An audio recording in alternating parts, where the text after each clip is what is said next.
this funk. Thoughts deep, boys steeped in the depths that he sunk. Big stress, depressed in the middle of fall. Sky gray, high late in the thick of it all. I wonder, how long can a human survive just staying alive or carrying the rest of the tribe? Waiting for the day to arrive or struggling dies, and I be doing way, way more than getting by. So why? Cop myself a cup of coffee, sipping water in it softly, cleansing me of stress I hold. Hey, cop myself a cup of coffee, sipping water in it softly, cleansing me of stress I hold.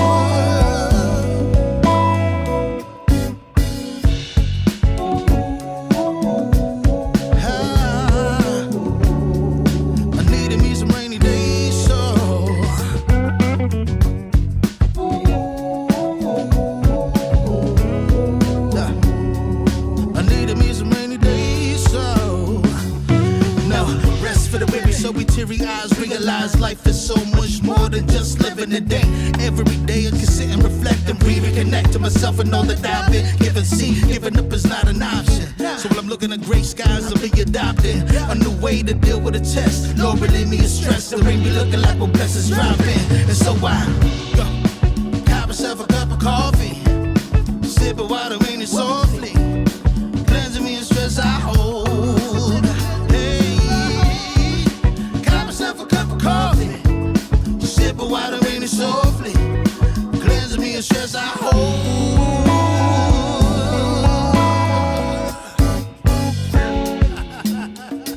Hey, here we go. Yeah. Let's do this. Y'all ready? 1, 2, 3. In times of test, let no harm beset me, oh my Lord, oh my Lord.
It was a quiet evening. He glanced at his watch, but there was nothing to be seen.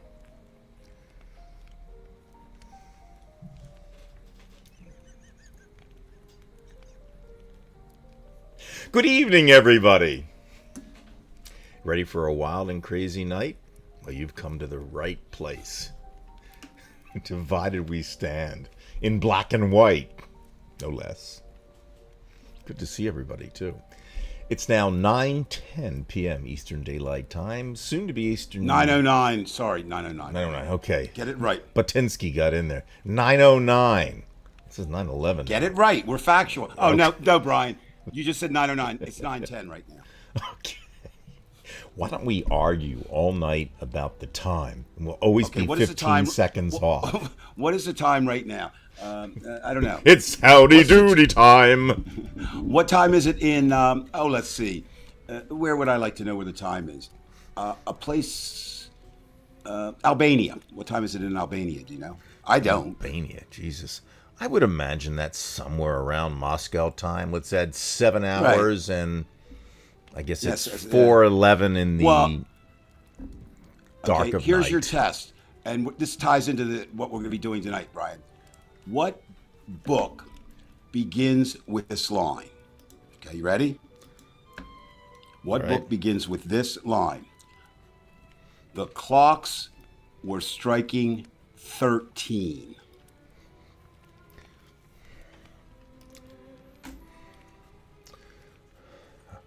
Clockwork Orange.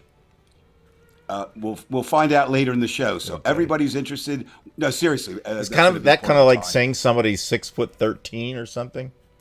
Well, you're going to see, and I might have gotten that wrong. It's either I should have looked it up before. It's either the clock was striking 13 or the clocks were striking 13. But the idea is a clock striking. Well, could it have 13. been Alice in Wonderland? Another excellent guess, but I'm not going to tell you. No one will know until we go to it. The other thing I think, Brian, and I don't know if you knew that. Are you saying Gary he should light the cigarette, or we should light him? Light up the Is he the motherfucker. fucker or the cigarette? Which one? Which one are you talking about, Gary? The other thing, Brian, I don't even know if you knew this. Do you know what? It's very apropos that you decided to put the. Any idea? I'm sorry. I actually thought you were echoing, but I guess you're not. So could you repeat Well, that okay, question? I certainly can. I said it is very apropos. I didn't need the very. It is apropos tonight that you have the show going in black and white. Do you have any idea why I would say that? Black and white. There's got to be some kind of significance for black and white. Well, this one I will tell you, unless All you right. want to hazard a guess. I could go on guessing, but I don't know that I would. No, guess. I mean I will. A show that whose phraseology is used today to describe where we find ourselves currently in America. The Twilight Zone debuted on this very day.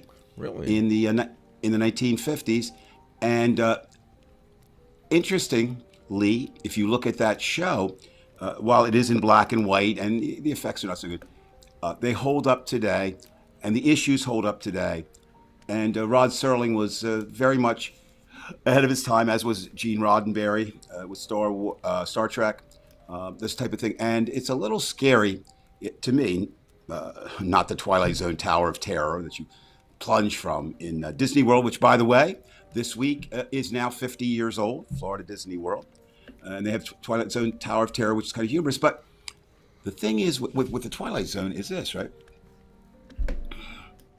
We're, what's that, 50, 57, 70 years, roughly away. And how similar the world is. And what does that mean? How much have we changed? Have we really not changed?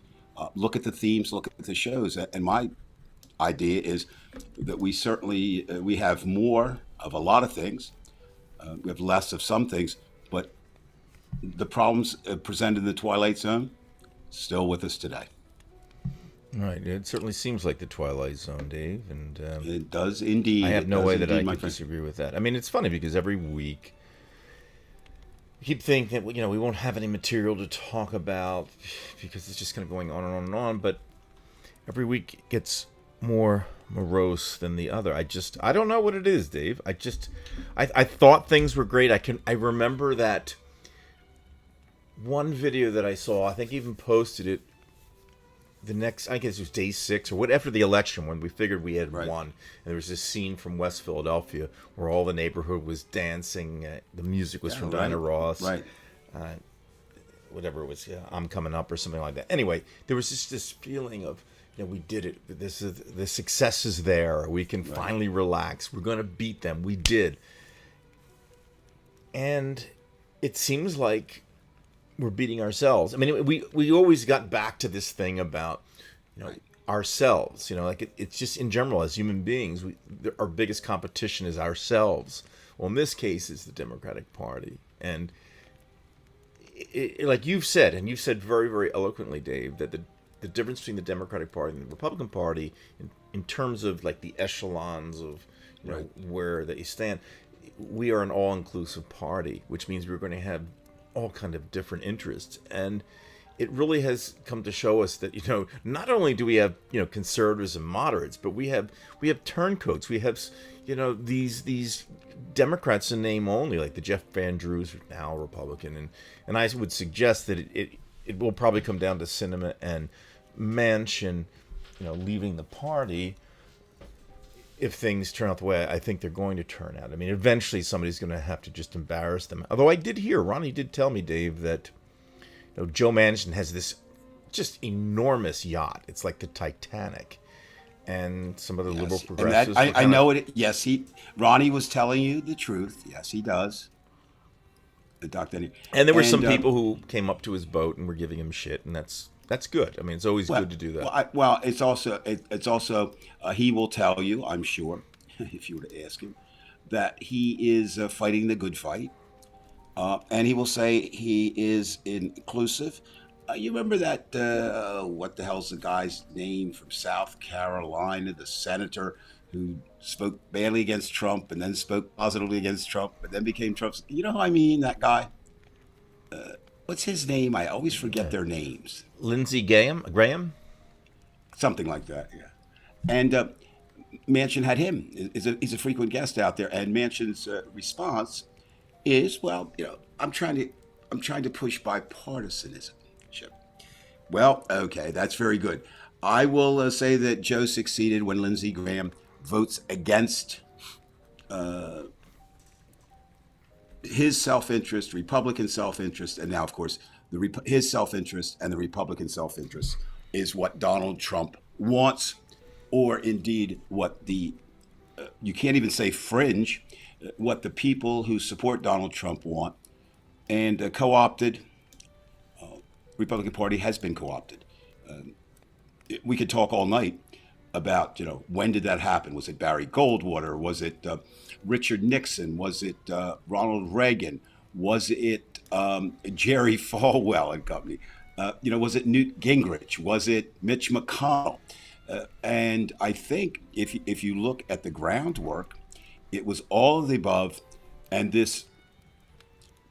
I don't even know how to describe him anymore. My wife, I mean, she's one of the nicest people I know. She's not really political that much. I mean, she votes liberal, and but she refuses to even say Trump's name. She has not said it since the day he was elected. She just says 45, 45, 45, and but it is Donald Trump. And here comes this guy. And I was talking today to some people, and I always preface this that yes, once upon a time I was a political reporter. But I never covered national government. I covered local, county, and state in New Jersey.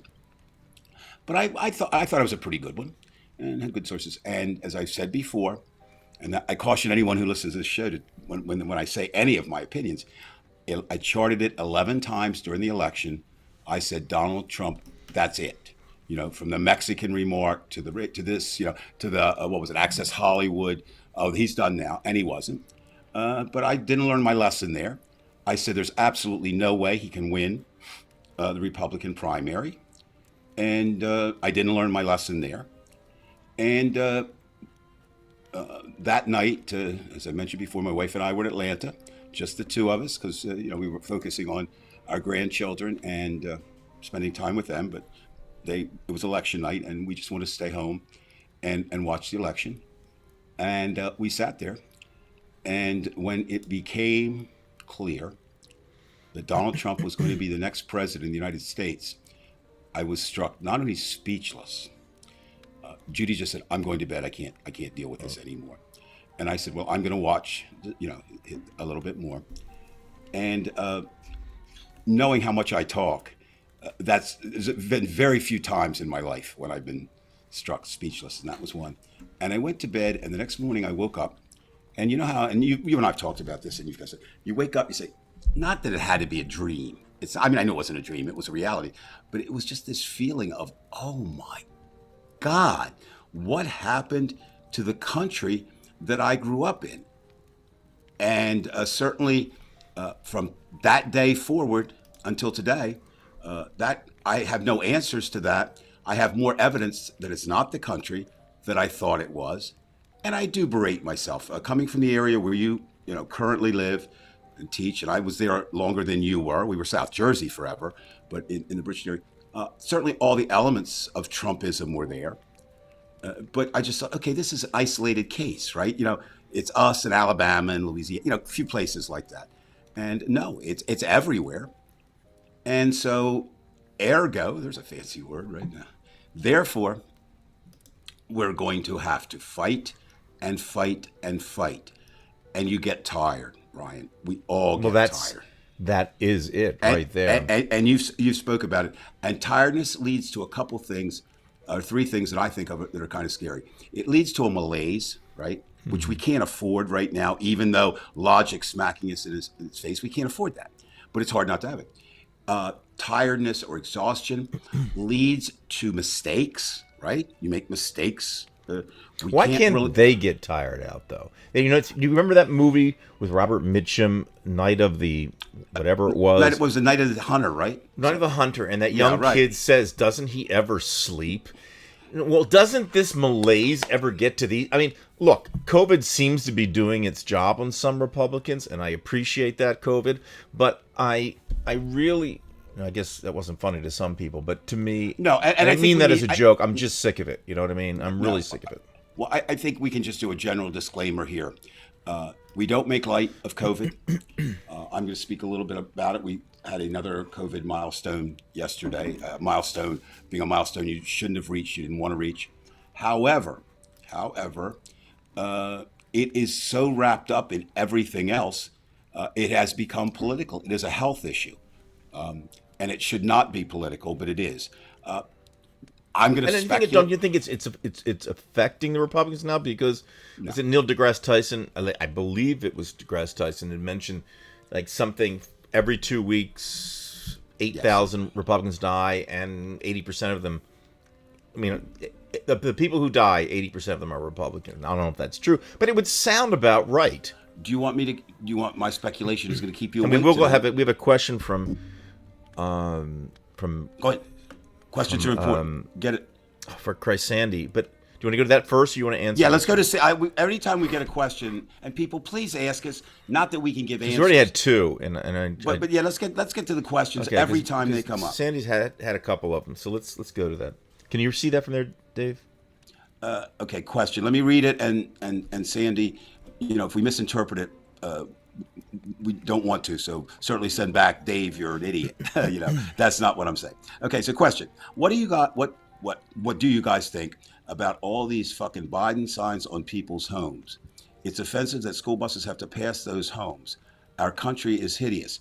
My question is, did you mean Trump signs, Biden signs, or I think what she meant was it says fuck Biden. No, it says fuck Biden. Anti-Biden signs, right? So that's the first people we do that. No, Sandy's being very clear there. Okay. What do I think then? I'm going to give you two answers. As a first rights, freedom of speech absolutist, I find them okay. As someone who says we have to re-examine all our rights right now, I find them certainly offensive. I don't know if I find them hideous. And it does begin to question, and Sandy, you said with the school buses riding by. I mean, we should always be aware of, and I think a lot of people aren't. People are affected. What's the old saying? Sticks and stones may break my bones, but words will never hurt me. First of all, that's not true on a personal level. And secondly, even if they don't hurt, they affect. So my thoughts, if that helps, I mean, I'm not trying to duck the question. On all of first, and we'll talk about that more tonight, I was an absolutist in First Amendment. And if you want to ask me why, I will say that. But I just said, but I have to rethink my opinion because of Donald Trump and the Trumpers. Brian, your thoughts? First of all, I wouldn't put a sign that says fuck Trump. I had a sign on my front lawn that said nope, and had, the silhouette of Trump and all of that. I wouldn't do that because you're absolutely right, Sandy. I mean, there are little kids out there, and it's not the way you do that. Even if you have a point. and if anybody would have a point, it would be us. But they're so angry, and this might actually be something that can help us. And I mean this. Maybe we can, Dave. Maybe there is a glimmer of hope, like because you just said that there's this malaise that's going on. But what if it really is bothering so much that it's eating them apart? That it'll not only be COVID, but maybe they want to kill us so badly and they can't do it because there are laws. That maybe they'll just stress themselves out and they'll just. No. Now you're back. Now you're back. That's with what. the question. Okay. No. I'm going a little bit weird on it, but Oh no, it would be You're back- nice. No, you're not. You're back to the question that you posed earlier, which is a very, very important question. Why do we get the malaise? Why do we get tired? And it appears they don't. Okay. Or maybe they think they're somehow winning, so they feel comfortable. They do think that they're winning. They do, and but they're so Twilight Zone-ish, which will be our theme tonight. I don't know if you saw what's happening now in Arizona again. Did you see? The Republicans are asking for another recount. I mean, what the fuck? And Donald Trump is exerting pressure on the governor to say, okay, this is too messed up. We're going to avoid it. And Donald Trump won. Now, when do they stop? When did the Terminator stop? Not until he was, he did a lot of hell. And they're going to put us through a lot of hell. Now, your other question that was implied in that, and you also asked it directly, and again, these are only my opinions. And COVID is killing more Republicans than Democrats. Exactly. But I'm going to, you really want me to keep you awake? It's not Halloween, but this is This scary. is not a good one. Okay, this is an alert here for everybody. This is like radioactive commentary. What about this? What about they're so confident in their voter suppression, in their gerrymandering, in the fact that part of their plan, if they do have a plan, is to create so much disturbance that, remember, we've said, and I believe this is true, the cities are locked into being Democratic. The country in America, meaning the country and rural, are locked into being Republican. So the battle is in the suburban. So what if they're so confident that if there are 14 Republicans, and of course I'm being speaking hyperbole there, that they'll still be able to manipulate enough to win? And I think that may be where they are now. That because that's the only thing that's rational to me. You don't have your people dying at that rate. You don't go against. In some instances, they're almost 90% of the people never really reach 90%. But in the 80s on this issue, and they go diametrically opposed, it makes no sense other than they are. And we've debated that. Are they afraid of their base? No, it's not. They know that that's the most active part. They are terrified. Any senator or Republican is terrified by getting outrighted, right? So they have to move to the right. Now, are there problems with that? Yes. Look at DeSantis' numbers in Florida. Interesting. Look at his numbers nationally and look at his numbers in Florida. His numbers in Florida are going down. His numbers nationally are going up compared to Trump's. So what he has done is he's forgotten the state of Florida. He's beyond that now. He is eyeing the White House, and his plan, I think, is, and he doesn't call me, and says, but his plan is he, like most logical thinking people, and remember, he is a graduate of Harvard University. That doesn't make him anything other than a graduate of Harvard University.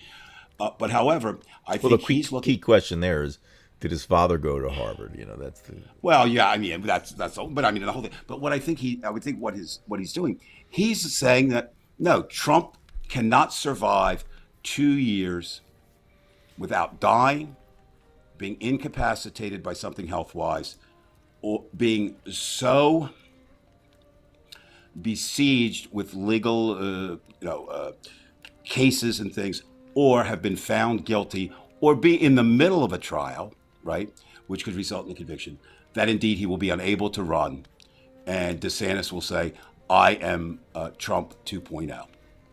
And right now, the polls show. So that's interesting.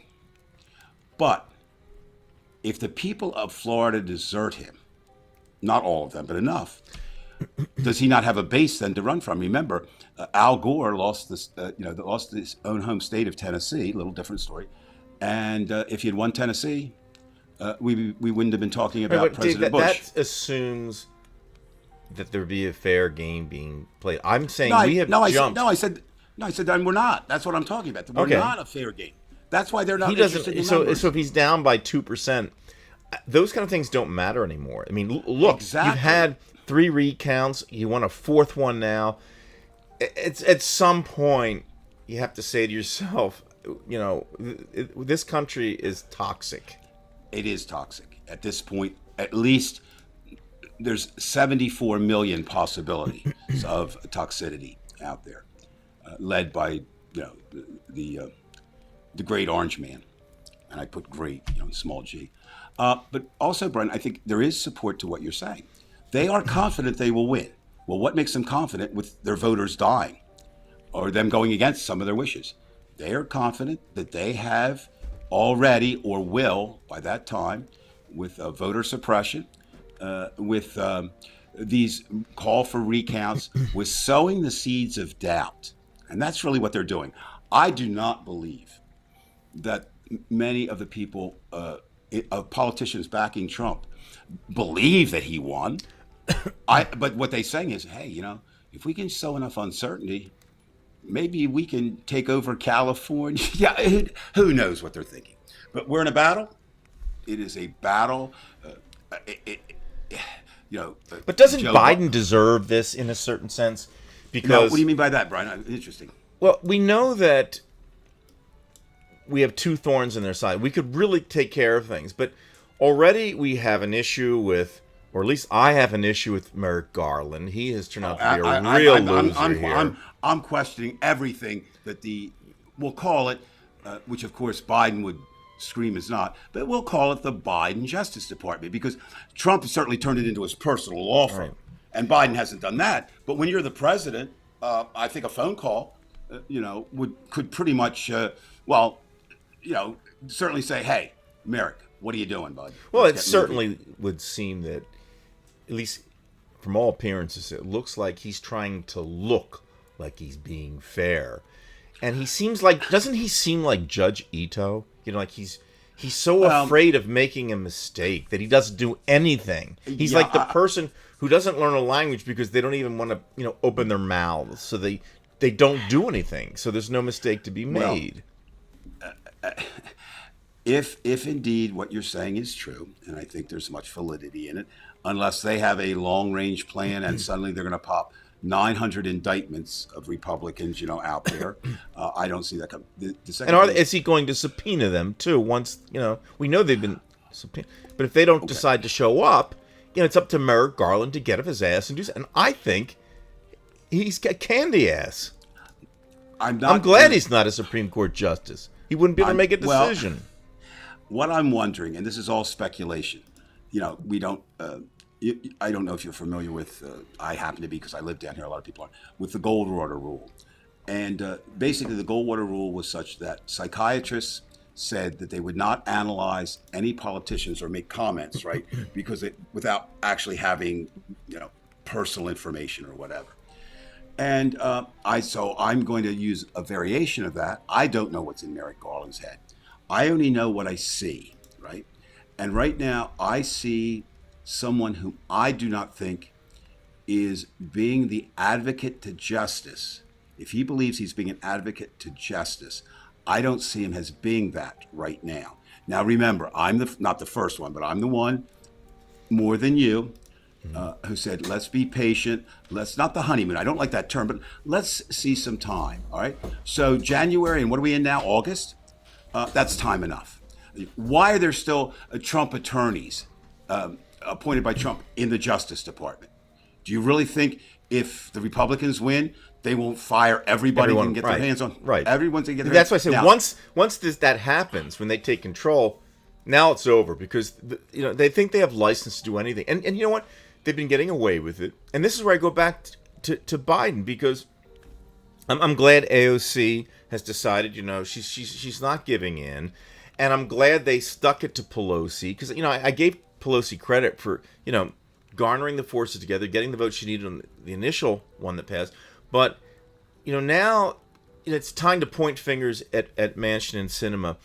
And, like, I saw Michael Smerconish today, who was always like, he's a Republican, but he tries to act like he's an independent. But we really know he's a Republican, Right? And he said, right. "Well, he's basically saying on CNN that somehow, we should applaud Cinema and Manchin because they really are doing what they feel is right, and they're willing to break away from what everybody says they should do. But in reality, they have not given a counter proposal to the progressives. We all know what's going on.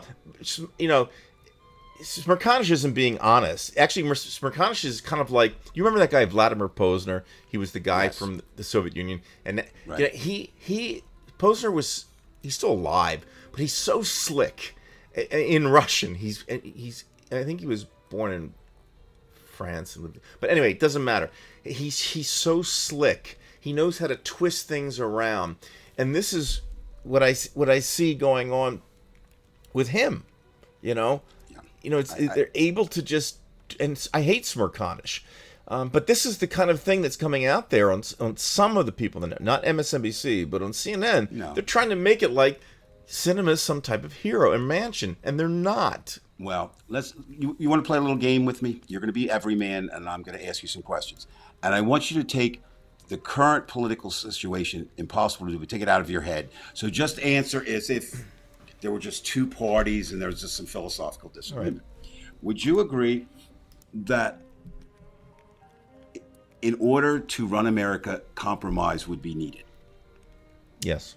Okay. With 340 million people, you will need compromise. Right. You need compromise. And would you agree that if that's needed, that should be the role of the Senate and the House? The president, not so much. And why I say that is the president represents a party, right? And a philosophical thought. Forget, So that's it. So normally, under normal conditions, Manchin and Sinema could deserve praise. It sounds good. Like, let's be reasonable. Let's sit down. Let's get some of this by. Again, let's refer to our show, The Twilight Zone. This is not normal. Right. Let me repeat to Joe Biden, to Merrick Garland, to everyone. This is not normal. You have to use every measure that is legal. You cannot use violence because that defeats the purpose. But anything else within the arsenal, and most of the things are. I made a list, and I haven't done this show. I've done another show where, what needs to change immediately. Certainly, the first thing is get rid of the filibuster, and from the filibuster, go out to yes. Good luck. Gary's, yeah, no, you have. I'm just telling you what you have to do. Filibuster, and then the Electoral College must go. It's tough enough, even if you had Sinema and Manchin there. I understand this, but this is what must be done. Okay, now I think that Mr. Biden, President Biden, is playing a somewhat dangerous game in this sense. If 2024 comes and he runs, and again, it'll be, that's, again, I want to repeat for everyone my belief, 24 hours in politics is the same as 2 months in any other count. In other words, it can change that quickly, especially now, right? So, but Mr. Biden made some promises, as all politicians do. And, we've all said, well, they didn't fulfill their promises. These are pretty important. Not that the others weren't. And I think he may be missing. If he comes up without some of these things, he's not going to get any credit for proposing them. He's going to get all the blame for not having it done. And as unfair as that may be, Harry Truman was right. The buck does stop at the White House. So we've talked about what we do. I'd have Manchin and Sinema there, reading the riot act to them, right, making any offer that's legal to them, and then saying, now, of course, I have my own personal feelings. I am much more closely aligned, even though they're somewhat different, with the AOC, Bernie, Elizabeth Warren, wing of the Democratic Party. Then I'm actually, if anarchists could prove something, Michael, my son, and I were having this discussion tonight. He feels, and he's comparing it to the Australian system. He said, I don't know how it can be reformed. You have to take it down. And I said, well, maybe you're right, but that's an awful big attempt. And he said, what about, he said, I don't know, maybe we are headed and a number of people said that maybe we are headed I want for to go to armed Trev's civil war. comment because Trev, I want to What's make that? I'm sorry. sure. I mean, I don't know exactly what he's saying, but I'm thinking you're talking 43. We're seeing that the Allies are starting to make inroads, and that Germans are starting to at least question Hitler. Like they're tired of the war. The United States is in this thing, and it doesn't look good for Germany. And then Hitler gets rid of a lot of these people who are not completely loyal, and they clamp down, and then they get some of these lower officers who are loyal to him moving up. They execute some of the ones that are higher up, and then basically he assumes all control, and he says, we're going to fight until we die. Of course, he's going to commit suicide and not have to deal with the Russians hanging him upside down. But I don't know if, Trev, if that's exactly what you're talking about. We're in this situation where, you know, they've decided they're going all the way with this, and we can't get something done. I mean, I don't know. I am I wrong? And okay, he said 1933. Okay, because 33 is different than 43. No, but I think before we go there, let's do 43. Even though Trev, because that's what I'm thinking about. When you talk 43, that is. First of all, am I right? I think I'm spot on with that. With my with opinion, 43, you are, and I think again, I think Trev is onto something here. But we might have passed 1933 already. Do you know what I mean? And be in 43, we have this thing in front of us. Because the Nazis in 33 only had around 30 whatever percent, and they garnered the power, and that was that. And I think Trev, I think we've all had this question at one time: how the hell did that happen, right? And we've had now 70, almost 100 years to study it, and we're beginning to see. There's all these people say, and one is. If there's a battle against good and evil and you don't take a side, you're with evil. Okay, so we have some Americans, just blind to that third that didn't vote. No, it's going to affect them in some way. We have certainly the closest America has ever had to Hitler is Donald Trump. And can you imagine everyone? I just wasted 3 minutes of commentary about 1943. You did not, Brian. Okay. You didn't, and neither did Trev. Okay. What I'm saying is, I think you put the focus, and Trev put the focus on what I always believe is history does not repeat itself, but it does rhyme, and the rhymes are very strong between Germany from Germany from the defeat. In World War I, all the way to Germany, the defeat in World War II. And you would think, my question was in the Holocaust. Well, we find out later as we study, there were many, very places where Jewish people fought back.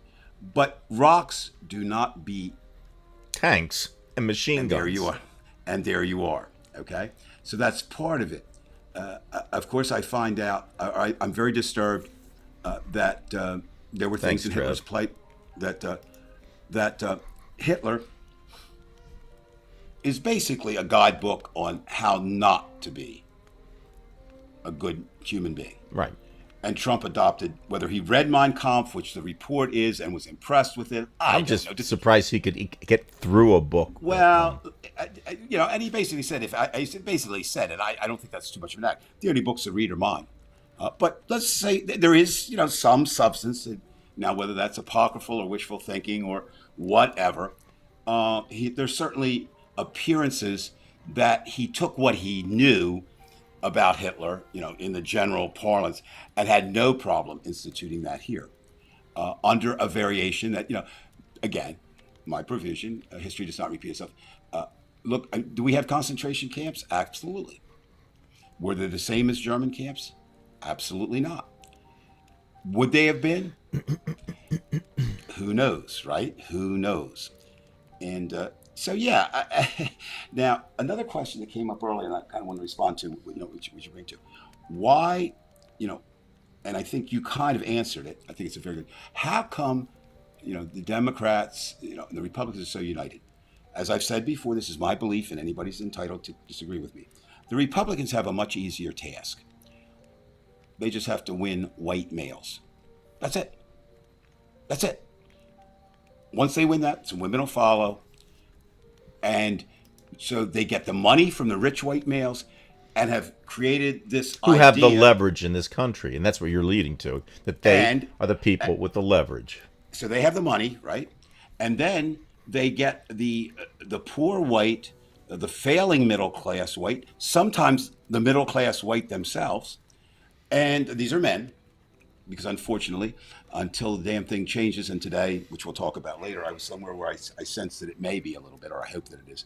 But, we're a patriarchy ruled by white men and have been since the day America was proposed, proceeds long before we became a country.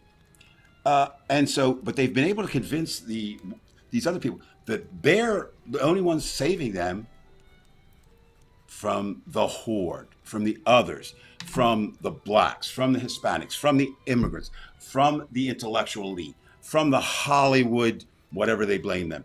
And, certainly you've heard it, everyone's heard it. And they use the language now, it's just getting more bold. The Jewish cabal, the third world, affirmative action. That's just people who aren't born in it getting ahead, not taking into consideration that we're looking at 402 and it's years. just the immigration issue. They've twisted it so far. Look, because they don't understand that Democrats care about immigration. They believe in strong immigration laws. They don't want 15 billion people living in the United States in 10 years. I mean, they twist that around like we're just giving pizza parties for people to come over the border. It's funny you should go ahead. I'm sorry. Maybe it is the Democratic Party hasn't, as you said, used propaganda in their own way to say, look, no, this isn't what's happening. I would have turned it around and said, okay, you could have solved the immigration problem years ago because it's your corporate people that you bow down to that hire these people. Just make sure they have a social security number. You had a problem right from the start there. But you see, they won't do that. And then we look so weak. And then they win an election because of that. Because even some conservative Democrats say, yeah, I'm sick of this guy in the store with, a wad of bills, and they look like they just came over the border, and I'm struggling to pay the groceries. And in their mind, that's right. Okay. Let's break that down because I think it's real important. First of all, they're struggling to pay their grocery bills, not due to immigrants, but to rich white businessmen who put corporate profits ahead of anything, profits before any people. So that's number one. Which is why people's wages go down. Or don't go up. Let's just put it that way. Number two, they're losing their job to outsourcing. Does the government do outsourcing? No. Again, rich industrialists or businessmen. Look, and there's no, you'd have to ask the American people to tighten their belts, and I want to get back to that in a moment. But think about it, Brian. Slave labor, in every sense of the word, is used by the big corporations, Apple and all of them, to make it affordable for me to get an iPad and an iPhone and an iMac, and an iMac Air, cheaper than I could if it were produced here, right? But the question becomes, is that right? And the answer is no. We've become too, maybe everyone, maybe I shouldn't be able, even though I consider myself financially and truthfully upper middle class still. I was born into it and been lucky in that I haven't really fallen out of it, but certainly nowhere near the 1%. But this idea, we don't. So that's but what the brilliance is, whether it's the Koch brothers, the financier's secret power behind, the wizard, whoever the wizard is there. That's number one. The best thing I've heard this week, and damn it, I hate, but it's so good. It's so obvious, and I should have written it. So I'm going to try it out on you and everybody here. This writer equated it to a football game that we're involved in, And he said the Republican team is the defensive team, and the Democrats are the offense. And he went on to make a number of points. So this is the first one. If the defense stops the offense from scoring, that's fine, right? I mean, the game goes on forever. So I think there are parallels there. But then he went on to another point, which I thought was very interesting. He said for the most part, not all, but for the most part, the Democrats are playing, okay, these are the rules of football, and we will follow them. The Republicans make them up as they go along. Right.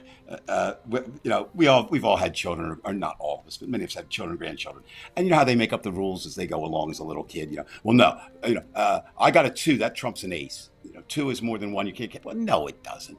But they're doing that, so they're there. But I thought the third point was so telling.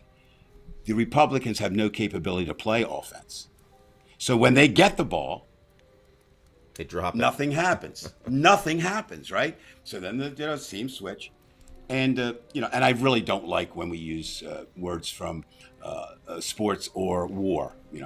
In the trenches, or it's 4th and goal, whatever we're saying. But I think they apply here. So that kind of when you look at this, if you were to ask me right now, do you want to forget if I had no morals. And if there is such a thing, Trump is not amoral. I don't even know if he's immoral. I think he's negative morality. I don't even know how to describe that. But if you were, I think I want to play for the Republicans in that sense because they will do anything. It's interesting we're talking about immigrants. Today I had a chance, just by luck, to have lunch with 2, it's a husband and wife here, who are doing the good work of working with immigrants, indeed focusing on the D.C. area, but all over. I mean, when I say connected, I mean in a good way. They work with over 1,600 organizations, the organization they have nationwide. And so we were talking about, immigration, obviously, which is in your bailiwick, and it's not really in mine. And they were describing Haiti, which we can visualize. I've been to Haiti, but not spent any time there. But of course, they focus on, and I want to know, the Afghans. Now, imagine this, Brian. You're talking about the immigrants. The Afghans, if they did want to come here, it was Trump and that regime that stopped them, right? I mean, at that point.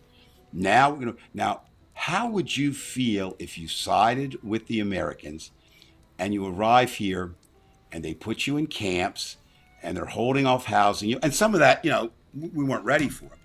And so there are 2 camps that they're working with here in Virginia. And they said already they're seeing all kinds of problems. Now, of course, people say, well, what about the terrorists? Do you really think Americans let terrorists on the planes? I mean, it had to be such a deep plant. They're playing such a long game, right? If that's true. And you really think somebody is going to inform in them in the camps, right? To gain favor. So that shouldn't even be an issue, but it is. So I mean, I'm laughing at something because if I don't, I'll cry. Now, again, fortunate, I don't write about America much or podcast about America, or do that. But I do have to study it from time to time. And there are 2 reasons, one of which has been universal and has only gotten greater, why we need immigrants. And the second is something totally new. And so the first is American families are not producing enough children to sustain America. Okay? Now, we can point to immigrants having 6,000 babies. Of course, that's a falsehood. But in general, there's 2 reasons for that, I think. Or there's more, but 2 main reasons. Many immigrants have come, especially from Mexico, are Catholics. And Catholics really are not into birth control and have more children. At least in South America. Well, no. They're the most... Well, I'm saying ardent, outside of passionate. America, right? I mean, they still do that. And that's one.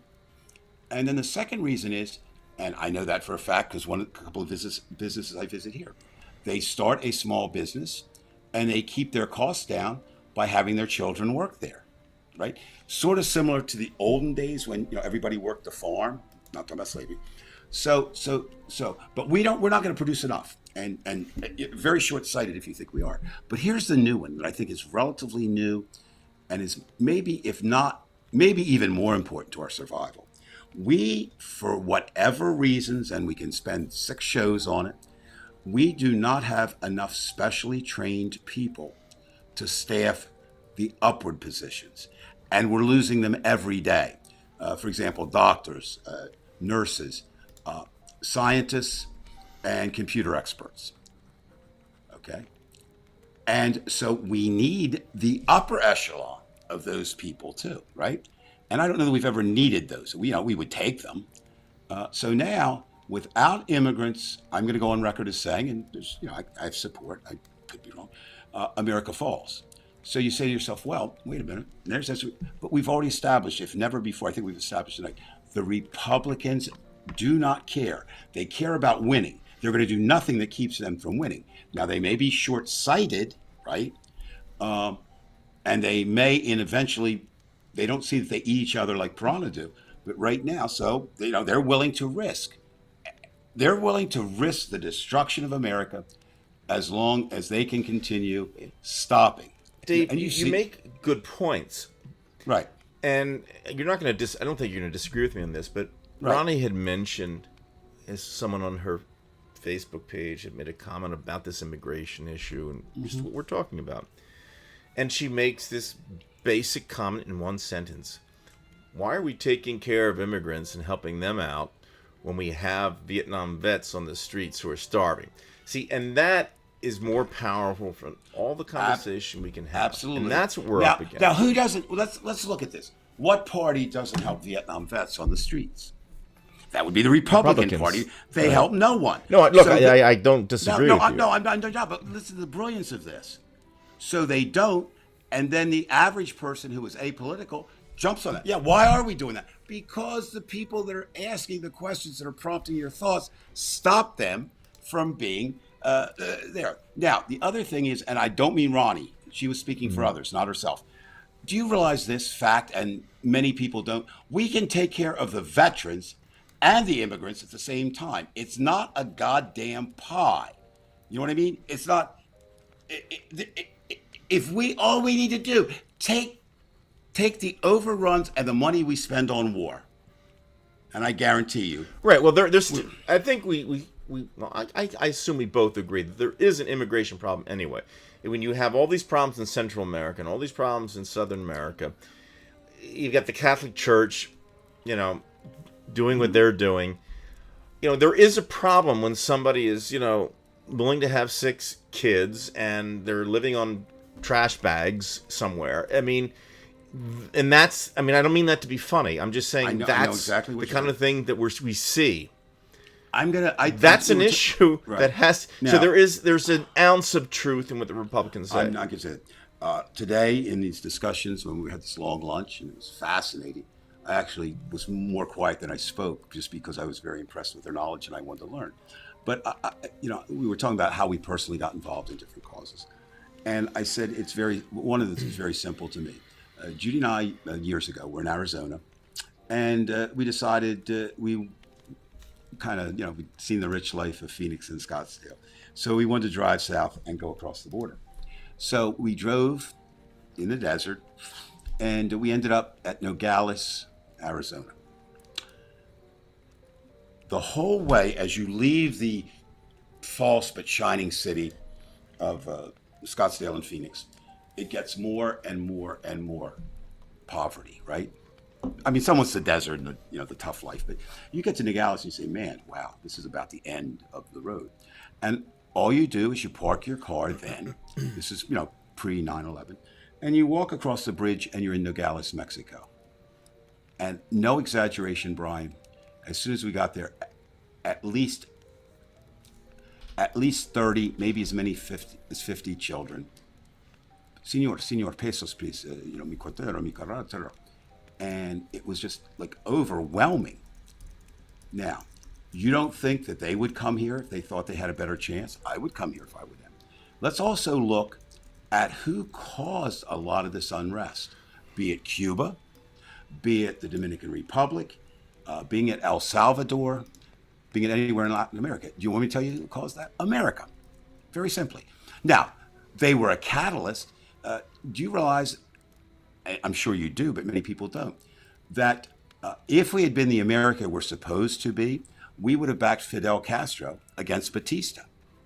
But because of our casino interests and United Fruit and the fact, Fidel did not immediately turn communist. He was looking for support. And we barred the door and said, we're going to back Batista. And the communists, Russia at that time, said, okay, we'll come in. And we're off and running. So, I mean, I think, again, and it was, so do we owe it to those people? I don't know. Yes, I think we do owe them something. Now, again, you're right. Do we want to open complete borders? No. But I think there's a middle ground between putting kids in cages and letting them walk free in America. I think there's a middle ground between housing them in the Ritz-Carlton and housing them in decent time until they can be vetted. And for whatever reason, which you said, apparently there's some unrest in circles here that Biden is keeping some of Trump's immigration policies, but I'm not there privy to know why. But I think that, as I said, my thoughts lie along the ideas of not because we are a country of immigrants, but we are. Okay, that's not what. We need them at both ends. To be brutally honest, show me what Americans are going to pick fruit. Show them to me. Show me what Americans. Anthony Bourdain, who, unfortunately took his own life, so he obviously was not completely stable, but he was very bright and very good. And he went on record as saying, if you eliminated the Hispanic Latino population from America, there would be no dining. And it certainly doesn't take a genius to see that, right? Mm-hmm. We talk about the hypocrisy. Here's Trump. Yes, Sandy, I spent 10 days in Cuba, and 10 days does not a lifetime make. But in those 10 days, and I've written about it, if you go to my writer's page, I wrote a lot about it then, about being in Cuba, what I found and what I saw. But the thing that was striking was the Cuban people are wonderful. But that's kind of all over the world. So we look at this, now the other thing we talked about today is where do you start, right? Immigration is tied into education, is tied into economics, is tied into climate change. You're talking about, now I don't know, we always talk about who's older here. I mean, I'm obviously older and how close we are in generation. But I will be honest with you. I think prior to Earth Day, maybe, in the first Earth Day in the 70s, I think the fear was basically overpopulation, right?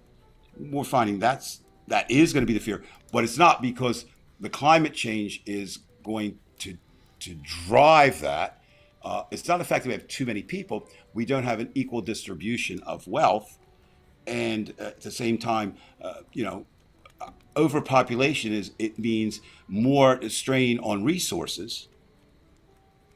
But climate. A couple things, Dave. Can you just real quick, just so you know, I have an interview chat with you.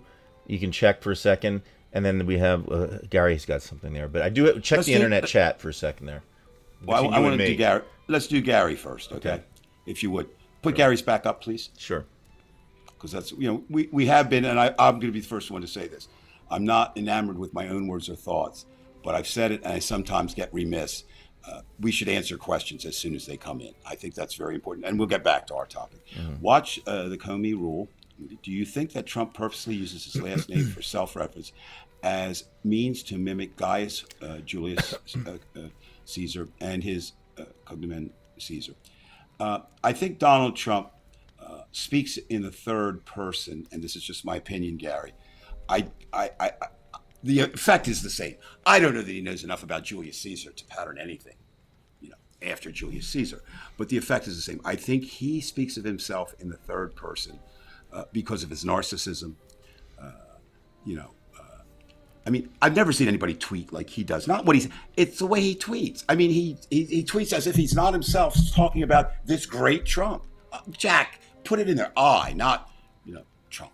So, Gary, the best I can answer your question is, my opinion is that your point is spot on, that the result is the same. I'm not sure why he does it, and I would somewhat question. I'll tell you who, again, if you really want to understand, I will tell everybody this. I think it's a fabulous place to start understanding Donald Trump is looking at the documentary on Roy Cohn, Cohn, we talk about history and links. For those who don't know, brief synopsis. Cohn was the legal mind behind Joe McCarthy, and he was Donald Trump's surrogate father in terms of who he adopted.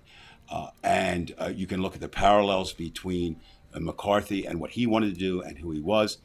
And the difference was Joe McCarthy was an alcoholic, and so he fell to that as much as anything. And Cohn still defended McCarthy right to the end, Of course he did.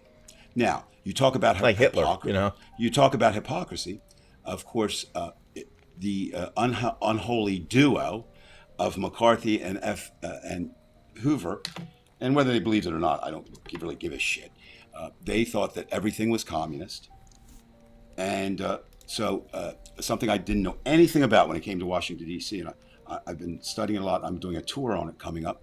Shameless self-promotion. But it's called the Lavender Scare. Are you familiar with that at all, Brian, that term? No, and I was not either. You're familiar with the you mentioned it before, though. Well, but I'm just saying the Red Scare. And here's basically what happened. If you tie it all together.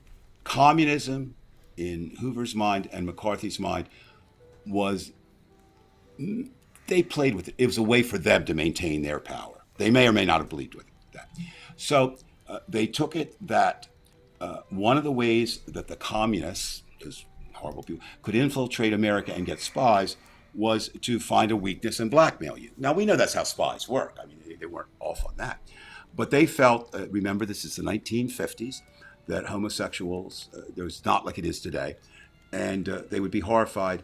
And basically what it became, while Arthur Miller wrote, The Crucible about the Salem witch trials, as it was the communist kind of manhunt, it was also a hunt for any homosexuals, and the numbers are staggering. 12,000 federal employees who were accused of being homosexual were dismissed, and Dwight David Eisenhower signed an executive order barring any homosexual men or women from holding positions in government. Why don't we teach that in history? Well, there's a billion things we don't teach in history. My point is... why doesn't Paul Robeson show up in history books, I mean, high school history books. Well, look, and it's okay with Martin Luther King, and I get that. But Paul Robeson was Martin Luther King before Martin Luther King was Martin Luther King. Well, let's we can go there, and and I would agree. But why? Okay, if again, as a teacher, even though it's been how many years since I've been in a classroom now? 10? 2011, 11 or 12. 10, coming up now. I will always be at heart, kind of a teacher. Not that I do it. I mean, I always think about it. I still dream about it in a bad way. But my point is, the Republicans, again, let's just say, I mean, they're an enemy to me in every standard. They are now using this fake idea of critical race theory, perverting it, turning around. It's a main issue here in Virginia. We have a governor's race here, which I want to talk a little bit about later, not much, because it's local. And I do want to ask you what's going on there, because you are in Washington. So. Well, that's part of it. So in Virginia, they're looking at New Jersey's gubernatorial race, right? You have one. And yes. Virginia's, because it's off year, as kind of a what would you say, a gauge for what may be happening in the nation. And the Republican candidate here is running a campaign attaching himself to Trump and his beliefs. And Terry McAuliffe, who's running for the Democrats, one poll found them dead even. The latest poll says McAuliffe's ahead by 7 points. But here's what's interesting. You have to be careful with these. Not in there. The lieutenant governor who's running against, that's an elected position here, against the Republican is ahead by much more. That doesn't really hold true. I mean, shouldn't hold true, right? I mean, basically, And what happens is people forget that McAuliffe is a prior governor. So some people are voting, would be voting for a You're talking about Democrat. Terry McAuliffe, right? I said, yeah. And I said, so that's what happens, right? Is, so I think now, think about this. And this is why people have to put polls out of their minds. They cannot look at them. They cannot account for them. They cannot get elated over them. They cannot get dejected. How do you have two polls within 7 days of themselves, even with my statement? There's been nothing happen in the Virginia race other than some debates, and nobody watches them because they're not national debates. How do you move from tied to 7 points ahead? It just means they're not accurate. They're just not. They're just not. So we're back to this, the age-old question of what do we do? What do we do? And that is problematic in this sense. Ask me where I was today. Yes, No. I did. I want to know. I haven't actually, Yeah. and we haven't talked for a week. No, we haven't talked. And Well, things are going on in Washington. What is going on? okay. Well, today was the 5th anniversary of the first Women's March, and it was scheduled in different cities across the country, as indeed the first one was. But of course, the focus was, as you remember, Brian, the first one was the initial salvo fired at Donald Trump in Washington, D.C. It came one day after his inauguration. And so I went down to talk to people. Again, if you can imagine. Now, yesterday, which I might talk about later, I did a tour, my first Smithsonian tour. But anyway, we were on the mall, and I see them setting up all these chairs, and I thought, okay, this is for, wow, what's this for tomorrow? And indeed, it was not.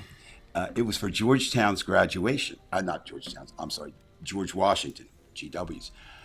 And I was talking to one of the gentlemen, and thank God he was there we were just speculating, and he was setting up. They had 22,000 people today at their graduation. It was on the mall, outdoors, because they had last year's graduation and this year's together, right? Because they weren't able to hold one last year. So the mall was already reserved. So the women used Freedom Plaza, which has now become, it's the closest you can get to the White House that's open in terms of that. And they used that for their staging area and then marched from there to the Capitol. Very interesting. I'm just going to share a couple highlights because I'm going to be posting something tomorrow, a story on it that'll go on our page, Divided We Stand, and some other things. But anyway, the youngest person that I talked to there was 17. The oldest was 74. The youngest person I encountered was 14 months. His mother was very interesting, and he was sporting this sign, little kid. It was so cute. It says, "Mothers, please raise your sons to be feminists." Right? Feminists. But anyway, it was interesting. Now, remember when Sandy asked about the language earlier, about the fuck you, Brian? Right. Fuck button. I'll come back to that. But anyway, of course, so there's not a huge crowd as crowds go. I didn't stay for the whole thing, but a few thousand at Freedom Plaza. But across the street, there was about maybe 50 counter protesters, which they have the right to do. They brought their big dead baby pictures. They had microphones, but it was very interesting. I was able to capture some of it on video to watch the two sides try to outshout each other, and to see a whole wall of pro-women, pro-choice out screaming this small group who they're condemning them to hell. One was interesting. I'm this, I'm everything, but you're going to burn in hell's fire. And of course, now what would happen is there was a breakdown in language there too. The younger, when I say younger, 25 and younger, they were ready. Fuck you, fuck this, fuck that. They were using strong language because, they were really. Now, I asked a 74-year-old woman who wouldn't use that language. I said, how do you feel about this? And she said, I can tell you very simply. For this cause, it is 5 steps forward, 1 step back. But then she paused, and remember, she said the word but. She said, but that just means we have to walk 6 steps and then 1 more to get back. And of course, that's the attitude. The signs were, I can't, another girl who was very outspoken, and you'll see it in the video that I put together. The video, again, using very graphic language, which I believe is called for, and I have no problem. She said that she was fucking disgusted that she was out here in the same exact spot, meaning Washington, D.C., that her meemaw and her mother had to stand in. And basically, what the fuck? What the fuck? Well, you lay that at the Republicans, right? Now, you want to lose more sleep tonight?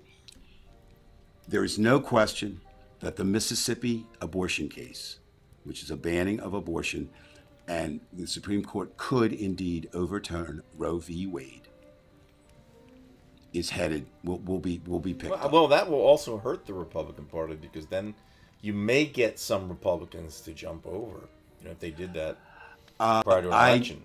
Yes. I think they would do that after an election, because I think the court is political.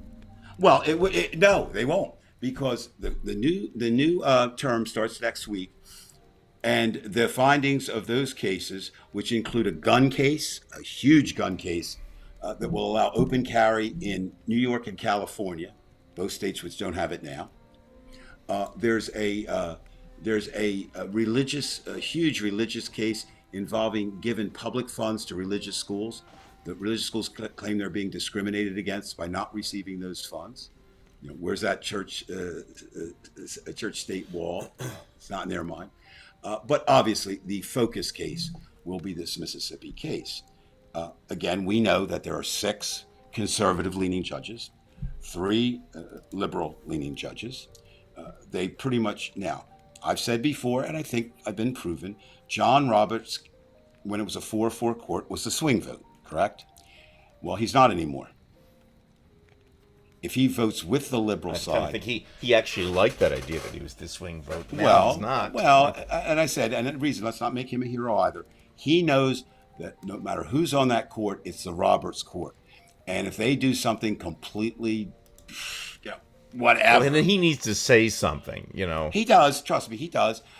You don't say it as he does to his people, trust me, it's been said. But what the problem is, it's not enough to sway those other 5. Kavanaugh today, it was announced, has COVID. I wish him... But no symptoms. I wish him very ill, if I could. No, but the fact is, and he is vaccinated, so it's one of those rebound cases. I mean, he is duly vaccinated. And you have, your favorite, Justice Amy. You have Clarence Thomas, who should be the biggest disappointment to his mother and father of any child they ever had. Yeah, it must have been a bad electrical storm that night. I'd have no other reasoning I could think. But anyway, it was what was it? What do you say? Dark and stormy night. You've got Alioto as a conservative who is just completely useless. Thank you, Vij. But you, what? We're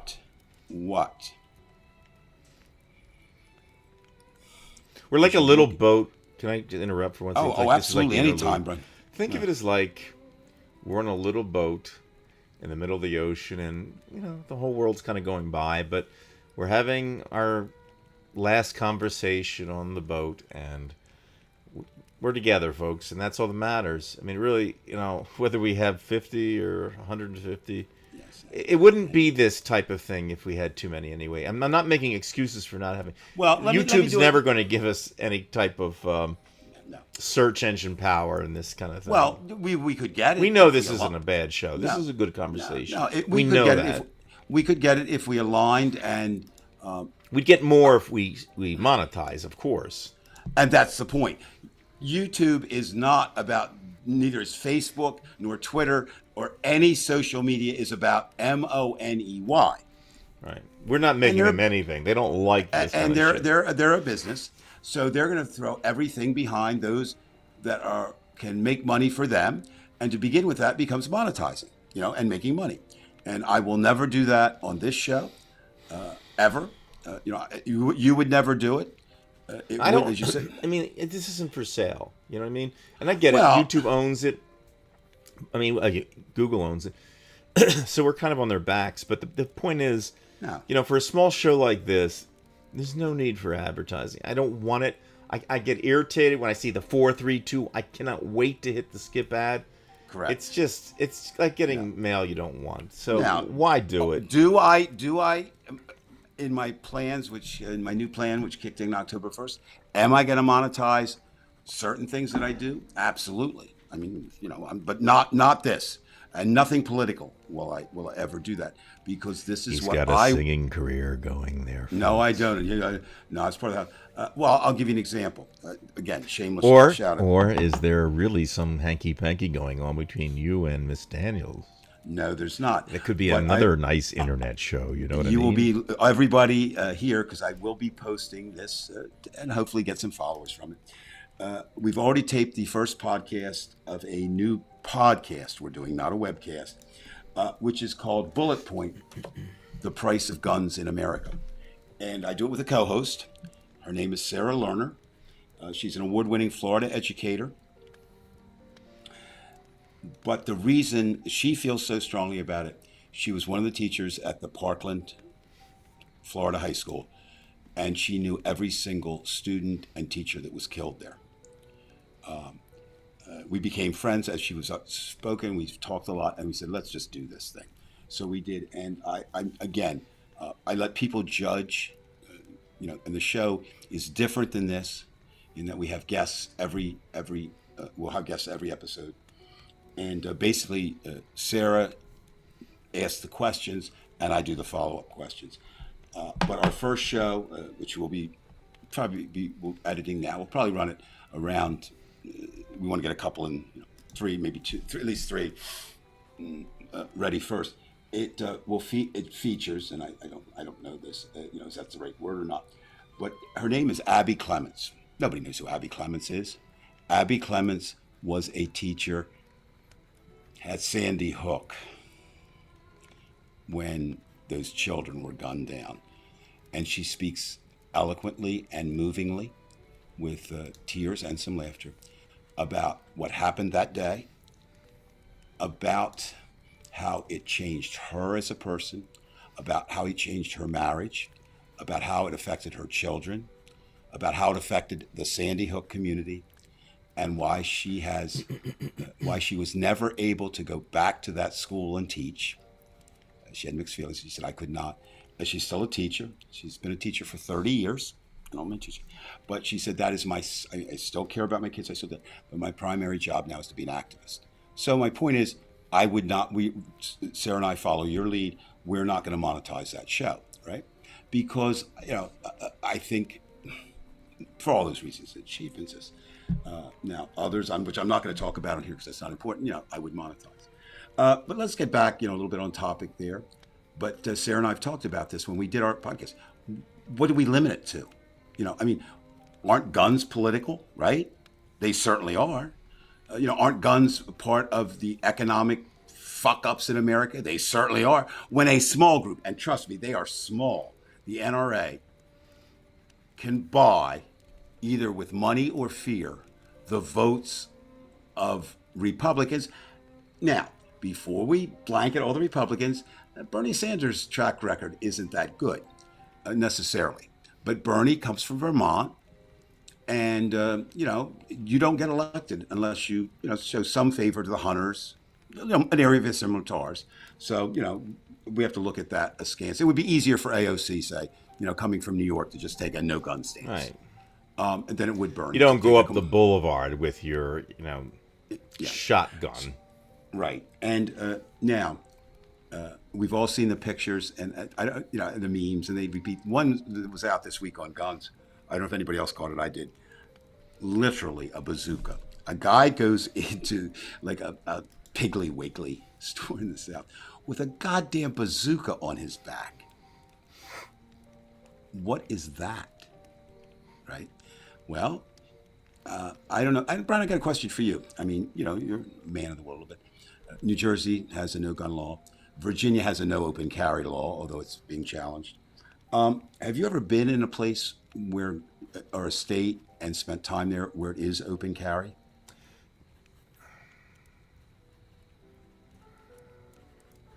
The only time I saw somebody carrying was in Moscow, but it was an air gun.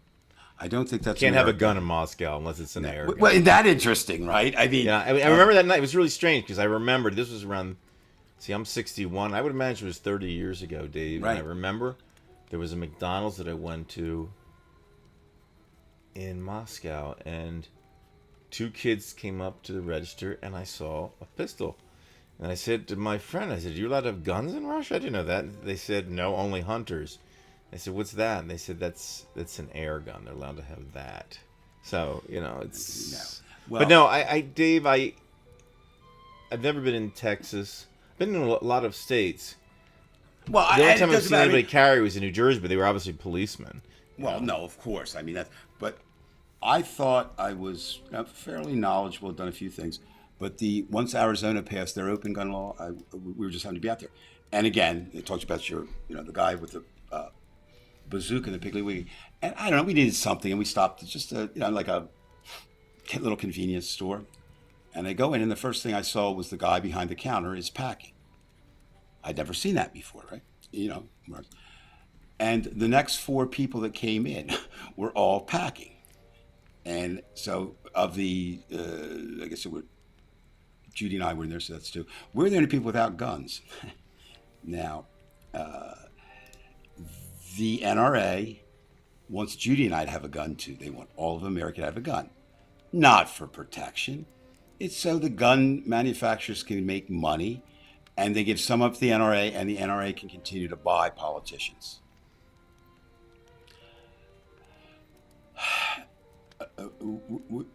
You've heard, only a good guy. What is it? Only a good guy with a gun can stop a bad guy Right. with a gun. And there are those individual times, but you have to look at the math of it. Bullshit. You look at all I mean, of it's it. rare. It's rare. No. And look, we all would How like to have once- a gun right I in don't the know middle of how the old time you. when we're ready to That be just shot. frustrates me. You know. One, I bet you it's less than one in. Oh, I 10,000. agree. I One- agree. I completely agree. Well, I know you do, but I'm just saying. But we build it up. We don't. NRA builds it up. That's the way. Now, can you imagine where we live, or where we lived, and where everybody else lives? You go to the movies. Pretty much, you don't pack, but everybody else is. And I always remember when they did that in Aurora, which was near Columbine out there, and I think it was a Batman movie, and the guy came in and kind of opened fire. Can you imagine in a darkened theater if everyone has guns? Oh. Who the hell's going to walk out of there? You Not remember many. No, exactly. I don't want that. Here in Washington, D.C., we're fast becoming, the numbers are astronomical with murders now, majority of which are caused by guns. I just, this summer at Nationals Park, where the Nationals play, obviously, that's why it's called Nationals Park, the baseball team here. There was a shooting, and enough shots were fired that it was right outside the gate, right? And it's like it's in the city, so it's not like it's actually the city. Mm-hmm. And the shots were loud enough that people thought it was in the stadium, and panic ensued, to the point where some people ran and were pulled into the dugouts, and actually Davey Martinez, who's a pretty good guy, the manager of the, actually put people in his office and went back and got more to try to secure them. So it's everywhere, and I was reading today, you weren't there, but our high school was involved in Cherry Hill, a shooting. I mean, so it's not, it can be anywhere. And so it's not a good guy or a bad guy with a gun. It's you have to do something about guns. And that's what we're hoping. Just like in this show, we present problems, not so much solutions. There, the show is a little bit different in the fact of our bullet points, the effect of guns in America. We just focus on one issue, right? But that has ramifications in all the others. And because of Sarah's contacts, which are far greater than mine or yours, we have senators and congressmen, and I'm not saying that to be brag. I'm just saying there are people who can be change makers, right? If there's enough of them. We have educators, many of who've been on that. And I will just leave with this thought for everybody, myself included. Again, remember I say, and you know that, it takes a lot to shut me up, okay? Just a few examples. The terracotta warriors in China shut me up. I mentioned a couple other things, but this, I was speechless and had to go home from school. It was the only time that ever happened to me. A gentleman you know well, Jim Curley, and I, we were selected to view we have our own police force there, Brian, and we were selected, the two of us, to come in. They wanted two people to see Columbine as it happened, which is, the tape has never been released. Police departments have it for study only, and we were allowed, obviously not allowed to take any pictures. And I tried to argue that every American that should be available to, but the thinking was, and I understand, they did not want to glamorize, because there would have been people who used it as glamorization. It's one of those times in my life when I witnessed pure, unadulterated evil behind my conception. And that's what guns have done to America. And there's all kinds of ironies about it. Tombstone, the shootout city, they had one rule: check your guns, check your guns at the edge of town. It's a myth, and certainly the cities are not the Wild West, and the Wild West wasn't the Wild West. And we can talk about the Cowboys. I was reading Willie Nelson's new book, and I like Willie. Willie's just a throwback to another time. And he idolized Gene Autry, as so many of us did, or Roy Rogers. Nobody ever died, those damn things, right? Nobody ever died. The video games now are the opposite. Everybody dies and they're violent. And I don't know that there's an answer. The answer is to get the guns as much as possible out of the hands of people who shouldn't have them. And there's 6 or 7 things you could do, but we haven't. And should that be the priority, Brian? That's another thing. On our show, it will be. But does that take the place, or does that come over climate change, which is going to kill us? I don't think so. You know what I mean? So that's the other thing. I think we were talking earlier, and so now we're going to bring it back. Why are the Democrats, and you said it very well, the idea that they're diverse and they have this and they have that, but also the problems are so diverse. Again, I'm not blaming them all on the Trump-publican, Republican, whatever, but certainly they are the bad guys who enable, or Trump was the catalyst to bring out all the hatred that's in America. Let's look at Liz Cheney. Some people are making her a heroine. I've got that, okay. But do you realize, before we do that, if you are a liberal, it's good and bad, like most things in life. In her time in Congress, prior to January 6th, of those existing congressmen, she had the best conservative voting record of anyone in Congress. And the moment she said no about Trump, they ditched her, they're coming after her, etc. Well, if nothing else, you take away from that 2 things. One is, if you thought they had any moral bearing, they don't. Or any genuine concern with being a conservative, they don't. And the second thing is, though, which is more reassuring, the piranha theory. They're going to eat themselves. Now, how much power does Liz Cheney have? Enough to be on that commission, right? And I think she will be objective. And, her dad was, Dick Cheney. Now, I don't want to go hunting with him, right? But pretty powerful, right? George Bush has been dissed. But this is a brave new world, Dave, that I wouldn't be surprised if these people got knocked off at some point. I just don't. Well, that's an interesting thought. Again, don't put it beyond them, because you can't, Brian. January You can't. 6th there. No, you can't. But here's what I do find interesting. I'm going to make a prediction. I could be definitely wrong. I like to predict. I will be the first to say that September has passed and Trump didn't declare, and I said he would. However, he's made more and more moves, one of which I just want to talk briefly about tonight. I don't know if you saw 2 things yesterday happened. One of them involving, both of them involving, again, Trump and his era. Did you see where his attorneys filed in the district court in Miami to have immediately terminate his ban from Twitter? So I know he lost the case yesterday. No, but now it's in the courts, right, at the high level. Right, but he's not going to win that. I mean, it's a private company. This is not a First Amendment case here. I mean, now, by the way, this is where the Russians... Brian Weinstein says it's not a First Amendment case. Only the Supreme Court could say it's not. Okay, That's true. Well, there. and I'm not putting you down. Yes, I agree with you. All right, but the problem, and you pointed that out. I mean, I said the only hope we have is the 4-4 and John Roberts. That's gone now. I have no idea how the Supreme Court would rule on anything.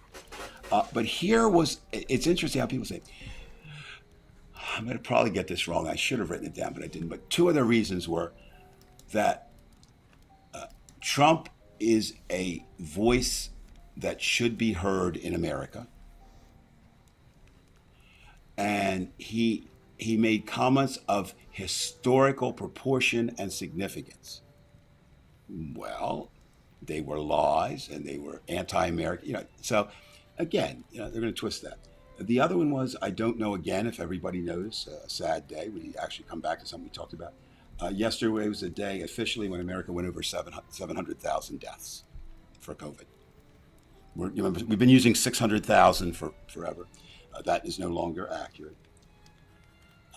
The actual statistic is, and I'm not a big fan of statistics, which means we have 14% of the world's deaths are here. And how many countries are there? And we alone have 14% of those deaths. And how many of them do we lay at Donald Trump's doorstep? Most of them. Yep. And how many, would it have been different? Of course it would have been different had we had another president. But we didn't. And again, I call out everyone who's a Trump supporter, look at the hypocrisy. Donald Trump used a miracle drug that only he and the wealthy can get. Set us from the middle of the ocean on a little dinghy. And our at the same words time, getting lost in the breeze. And at the same time, he has been. But you speak loudly, Dave. You do speak loudly. He has been vaccinated. He has received his booster. He has received other shots. Very few government. Thank you, Anthony.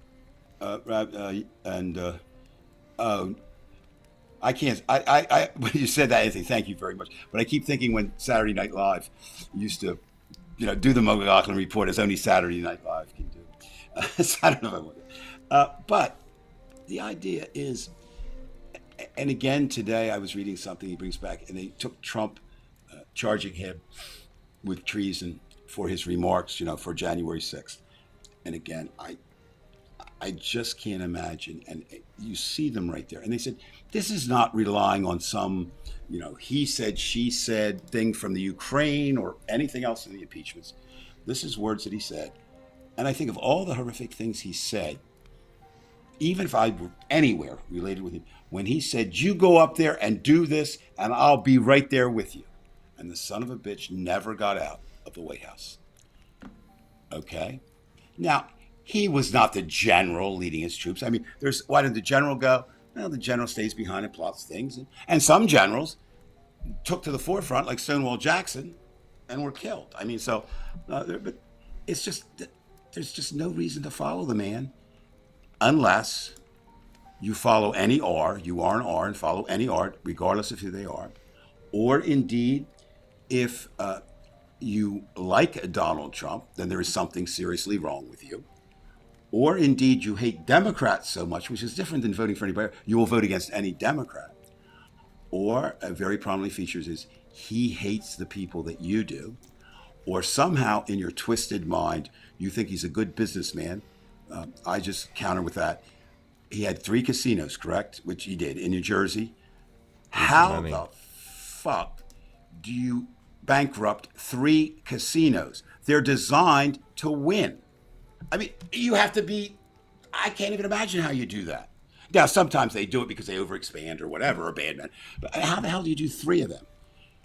And I've read a statistic. I don't know if this is true. I will report it because it sounds about right. He did not pay about 75% of the bills incurred are still out. And not only that, I mean, this we've discussed. I'm now reading something. Haven't had much time.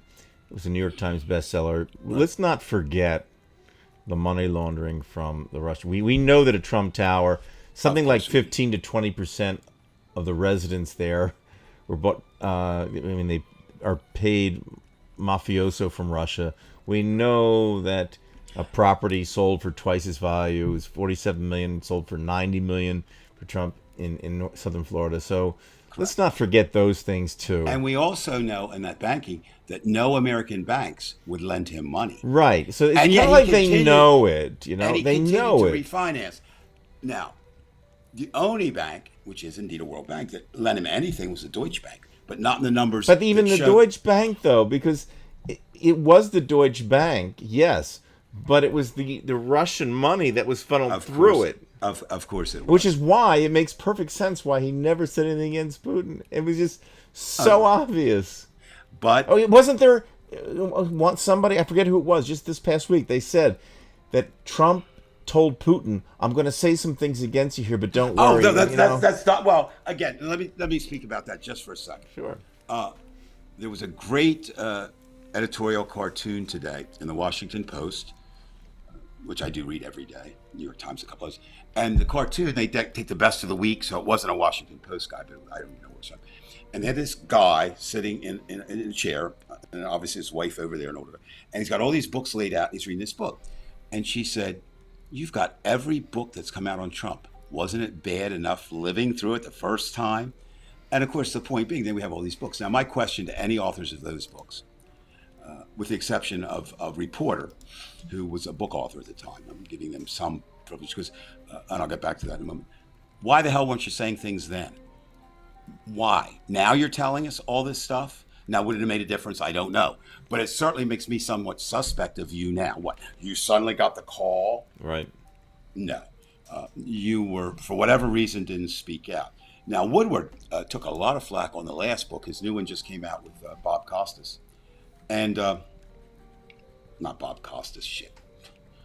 It's like that, but he's the chief political reporter now for the Post. And what they do with Woodward, and it's a deal, Woodward is an employee of the Washington Post emeritus. They want to use his stuff because he says, but his book deals are completely separate. And they have an agreement. You do not need to read, the Post. So he's like, it's not like I'm keeping stuff from the Post or they're doing that. So it is a little bit different. But you look at that. Michael Cohen, what did you have? You came in your Jesus moment, you say. And I will give Cohen this much credit.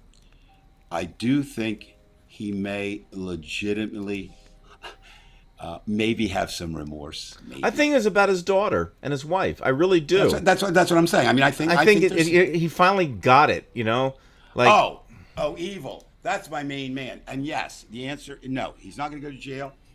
Thank you for bringing that up. Because of this podcast we're doing, I'm very, trying to get attuned to that. It's hard to get attuned to everything. I believe I'm correct in saying this. There were court cases, two of which, they all came out of Sandy Hook, where Alex Jones said, didn't happen, et cetera, et cetera. And so, a group of parents were upset and they filed.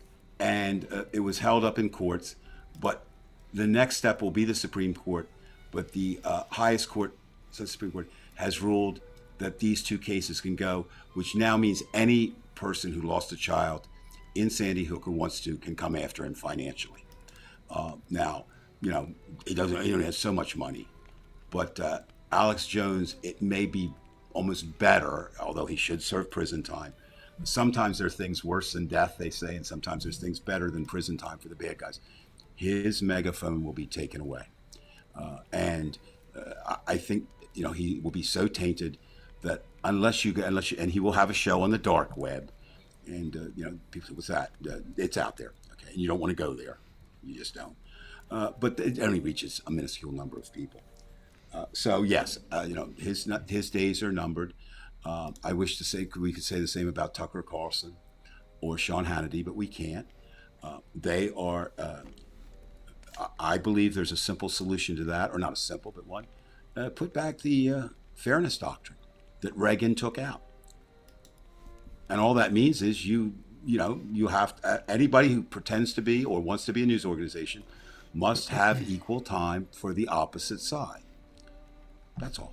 You think they would want to do that? No, they wouldn't. And they do. We already do. Yeah, at 3 a.m. in the morning, and 2:30 in the afternoon. not during drive time, not during prime time, not during any of those times. Now, tonight's show, I have a question for everybody that I'm going to start with next week. Okay. As you know, Brian, and you and I we don't argue, but you laugh. I am a huge fan of forms of science fiction where you feel, you're more a hard science guy, right? And that's fine. Right. That's I fine. like drama That's fine. and science. Yeah, that's fine. Okay. But of course, I think, and again, kind of tying into the Twilight Zone. The Twilight Zone had many episodes in which the dystopian possibilities of government were displayed, whether they were real with, there's a couple great shows Serling authored about actual Nazi Germany and that type of thing, some things he played with. And there's been great books. But if you were supposed, if somebody asked me as someone who taught literature for a long time, what are the 4 great dystopian books that capture the most? They would be these in no particular order. 1984 by George Orwell, Brave New World by Aldous Huxley, Fahrenheit 451 by Ray Bradbury, and The Handmaid's Tale. And by, we from Zamyatin, who started. Well, I have to, when I said that, it is a great book. I can't put it there because not enough people have read it. Okay, I'm talking about of read. But he kind of started the thing. And oh no, he was definitely. We as a book everybody should read. There's no question. I'm not dismissing it by any stretch of the imagination. But, and my question next week, and I'm going to ask everybody who listens to the show to do that. And you can give some thought to it. It's your homework assignment if you want, or it's not. I can make a strong case that there's elements of all 4 of those books active in America today. But my question will be this. If you had to narrow it to those 4 books, which one best describes America? And you have to give the other option. Or can you substitute a book that you have read that describes America today? Because anyone who thinks we're not in or on the road to dystopia, and dystopia, of course, is the opposite of utopia. We're there. I don't want people to walk away tonight from tonight's show doom and gloom. You used to call your thing the reality report, and of course you can't steal the name of a show you already created. But I think we try to do this. I mean, we present the reality, and it's there. And with the proviso, let's just fight it. Let's just fight it in any way we can. And I know that a lot of people want to win. I understand that. I'm going to submit to you in these kinds of fights against good and evil, there's no guarantee of who's going to win. But there is a guarantee if you're on the right side and you use your time, that you did the right thing, and sometimes that's all you get. So, Brian, again, thank you very much. Thank you, everyone Dave. for listening. Brian, I want to ask you a question. You shortened the show a little bit tonight, which is fine. I have no problem with that. Is there something you want to do secretly after the show? I'm wondering. And you know what else I want to If it congratulate? involves getting orange juice mixed with mango juice, yes. Yes. And I also want to congratulate you They're not tonight. alcohol. And this goes out especially to Joey. I don't know if he was listening tonight. I hope he was. We talked last night. Joey, did you notice? Not once did Brian scratch his back tonight. Now, is there a reason for that you'd like to reveal, or you just is your psoriasis good? I am or going back to the skin doctor on the 25th, but Ron told me that I was damaging my back with that back scratcher. The last time I went there was right after I did that, and what's going on back there, and what's going on is this, and this is causing most of the problem. Well, that's true. And Brian, if I'd been as good a friend as I should have been, I would have told you that. But I enjoy watching you do the things that only Brian does, and we will never make money on this show, but I have a plan coming where we will have an opportunity. Proudly, we will never make money on their show. That is correct. Proudly. Okay. But I do have. I'm not trying to take anything from anybody. That's one thing I want everybody to remember me about. If I never make it after today, where are you going? I don't. You got to be I'm not going here anywhere. But I have to assume that one day it's going to happen. But I just, and I'm not patting myself on the back. It's just, I just, I feel like everything that I earn, I've got to do it myself, and. It just seems like the right thing not to do, and that is asking for. I don't like it. So I want, those of you who are out there, all 4 of you, to say, you know what, Brian was cool. He never badgered for money. I don't want anything. I'm glad you're watching. I think you're right. I'll pay for one more thing I forgot. bills. Damn it, I'm not cutting in your time. This guy is great at Jewish goodbyes. I'm telling you, because I just keep going on. This was important. The show. Brian, I actually wrote down some things. Oh, I here we remember go. right- Now we got to listen to I'm the not gonna- story here's- here. No, Okay. I want to speak to everybody out there and spread the word, not to get our show. I shouldn't have said anything. No, Brian, this is Now I not a have joke. something else to say, and I'm sure he's going to go on No, with that. no. It has nothing to do with you. It's something I forgot, and it's very important. As of yesterday, I believe we had 26 requests to join the page, which we were not acting on Right. because they did not say we accept the rules. Now, the majority of those 26 were recommended by somebody who is a member, right? So please, if you are someone who does that, remind the people, certainly ask everybody to come that you want, but say that they will not get in. Even I would not even let my girl Stormy Daniels in unless they were to check and say we agree to the rules. Because if you let them in and they don't agree to follow the rules, and they're very simple, they're not complex, then what do you do? Well, this way. So again, I'm not going to speak to people who are there, and most of the people do not listen to the show, but a few of them may watch. So if you're going to recommend somebody, please do it. We don't, we want people of like minds to be with us. But if you, would you please, just attach a little note, please join this page, however it is, but make sure that you agree or Right. You aren't getting in. Right. Dave and I used to go back and forth with, does this person deserve to get in? And then sometimes we had problems with the people. You know what? If you can't read the fucking rules, quite frankly, I'm sorry about the language, but if you can't read the fucking rules and just click it off and agree, like, you know what? I agree to these rules.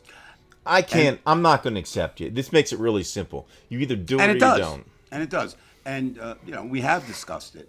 And it's not easy to throw people off the page, but we have. And just so everybody puts the blame where it is, two people should not do a job that might have disputes in it. So Brian has carte blanche to approve or disapprove anyone, not because he's authoritarian, whatever, simply because it's easier. And, if I would disagree with it, or anyone else would disagree with it, we can debate it. But at this point, it's just very simple. Right, it's simple. Simple. And the rules are not, now the rules would be stupid. If you had to scratch your back like Brian, no, that would be, you'd have fans, Brian, who would do it. Why? I don't have any idea. Why we have any fans anyway? Get out of here. Shut up, will you? All right, Dave. I'll be talking to you, hopefully. I won't have to wait a week, but I will, I'll talk to you soon. You claim to be busy, and you are. I don't have anything to do, man. I just hang out. Yeah. Well, anyway, Dave, have a great week. I'm going to leave us you. with the movie. I'm going to say a couple things at the end here, and who knows? The backdrop will talk. Okay. See you, Dave. All right, let's get a new scene here. Hold it. Where am I going? All right, let's do this. Hold it.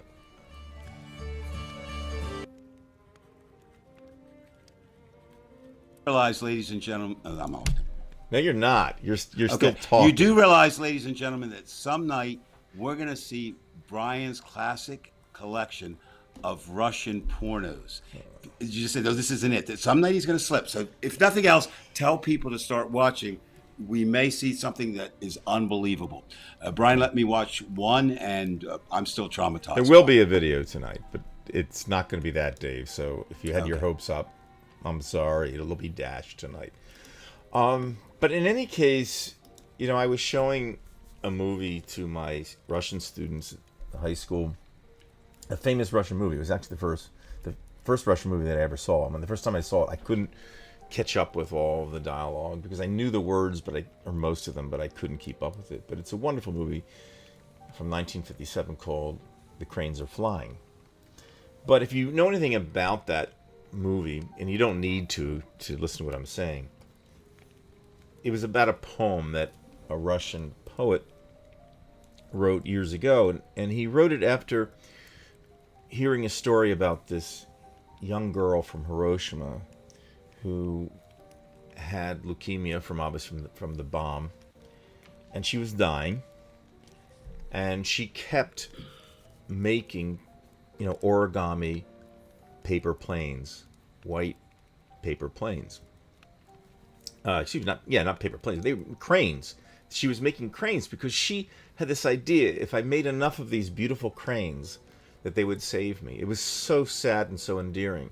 And the girl made over 1,000 paper cranes, and of course she died.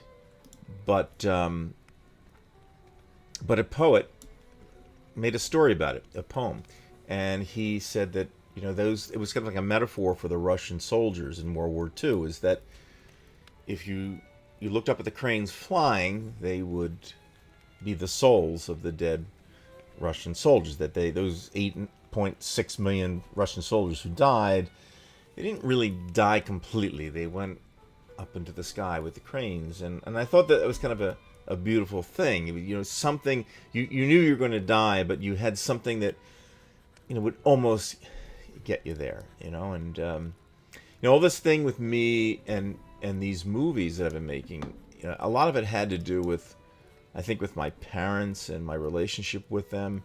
It was extremely difficult in the end because my mother was extremely sick, and she died just a horrible death, and so anyway, I'm gonna leave it with my expression, my cranes for my mother, because she was a great person. She was a Democrat, by the way, and it wasn't a pretty end, of course, and I had hoped for a lot better, and it just kind of happens. So anyway, this was 1969. This was Spain, and we'll see you next time.